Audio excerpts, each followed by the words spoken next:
Okay, so I'm having this conversation with a friend of mine, and it's kind of a debate between what needs to be done first regarding illegal immigration. And his point was he listed a bunch of different things about policy changes, citizenship, path to citizenship, things of that nature. And the point that I kept driving home was you got to plug the leak first. That should be the first thing you do, is you should plug the leak. And for the life of him, he could not seem to understand where I was coming from. So there were three examples that I gave him, and I'm going to give you those three examples because I know you're probably having conversations with other people about the same thing. I know you're probably seeing things out there with mixed messages and misinformation, and this is kind of a way to combat that. So these are my three examples that I used to state that plugging the leak is probably the most important thing you need to do first.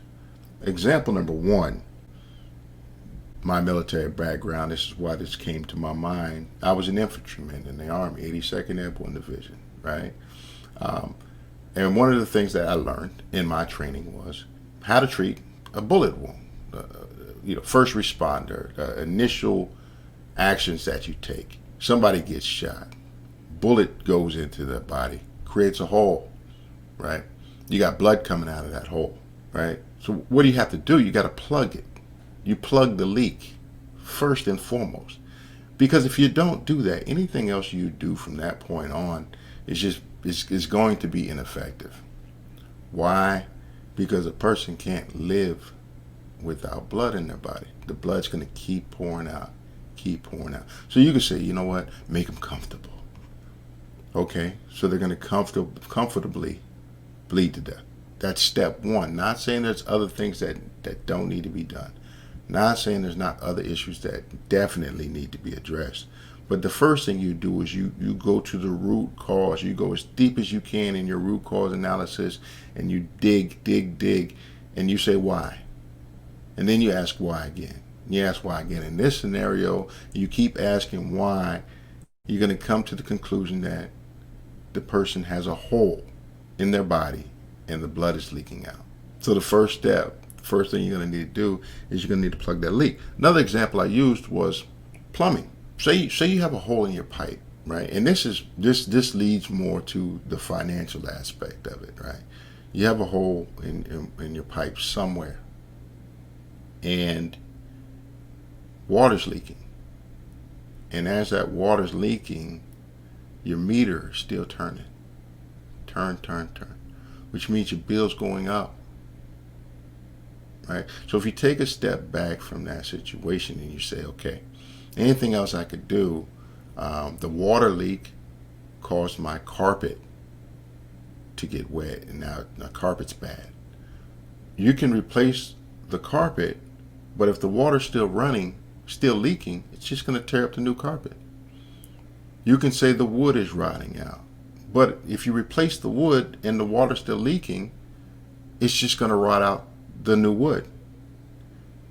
Everything else you do, once again, is window dressing. It's treating a symptom, but not the cause. Yeah, sometimes you got to treat the symptoms of a problem, but wouldn't it be more effective to diagnose the cause and treat that cause so that we don't keep getting new symptoms, right? You don't keep experiencing the side effects of that cause. It made sense to me. I could tell he kind of understood where I was coming from on that. But in his mind, his major argument was you got to take everybody that's here and you have to make sure that they have everything they need. In other words, you got to feed them, clothe them, provide them shelter. And I'm like, heck, man, we can't even do that for people who were born. I mean, I've lived in communities where generations of people who were born here, right?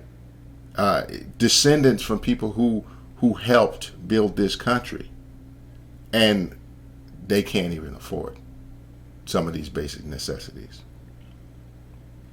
So I'm sorry, but there's a distinct difference there in my mind. I believe in America first. That doesn't mean that that everyone else on this planet is insignificant doesn't mean that other people are beneath. I just believe that just like your family, your household, if you want to do great things in the neighborhood, you want to do great things in the community, but if you're not taking care of your house first, your family first, then you're doing things a little bit out of order. And the last example that I gave him was a sinking boat. Now, imagine this. You have a boat that has a small hole in it, and it's going to sink. So you always see, like you see in the cartoons, somebody bailing all the water out of the boat. They're just bailing frantically. Well, what's going to happen is you're going to get tired, or more water is going to get in than you can bail out, and eventually the boat's going to sink. You just prolong the inevitable. But if you could find that leak and plug it, if you could secure that, right, and then start bailing water out, and then start addressing those other issues, but fixing the root cause first, you stand a better chance of getting that water out of the boat. And when I went over this example, he was like, well, what if, there's so much pressure from outside? I don't know how we got into this scientific conversation, but it was good because it made me think, and it kind of moved the conversation forward. So I like that. I enjoyed that. I'm always open to new ideas. I like hearing a different perspective. I think it all helps us. It helps us all grow. But he was saying that the pressure. What if there's immense pressure? I said, well, you may not be able to plug the leak completely. Some water still might be able to come in, but wouldn't less water coming in the boat be better? What if it's not a perfect solution?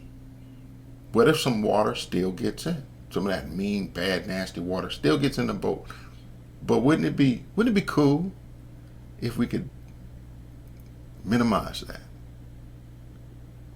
And then the efforts that we're taking to keep the boat afloat, like bailing water out, things of that nature, paddling towards shore, whatever remedies we're coming up with.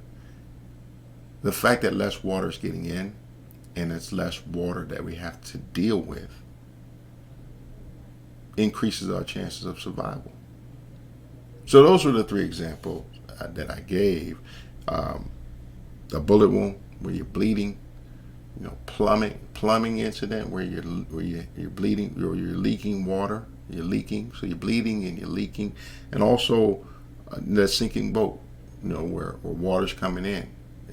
It's all pointing to the same thing. We got to fix the root cause first.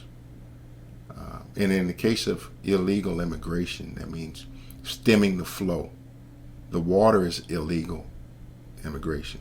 That's the water. Stemming the flow of that. Plugging the hole.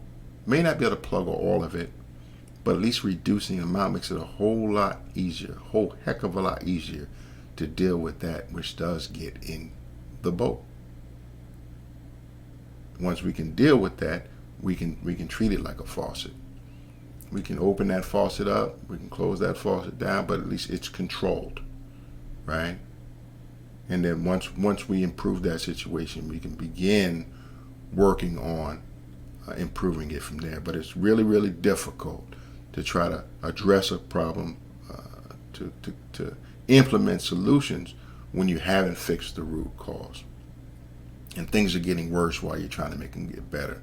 Now, on a political note, that's what we see a lot of politicians do.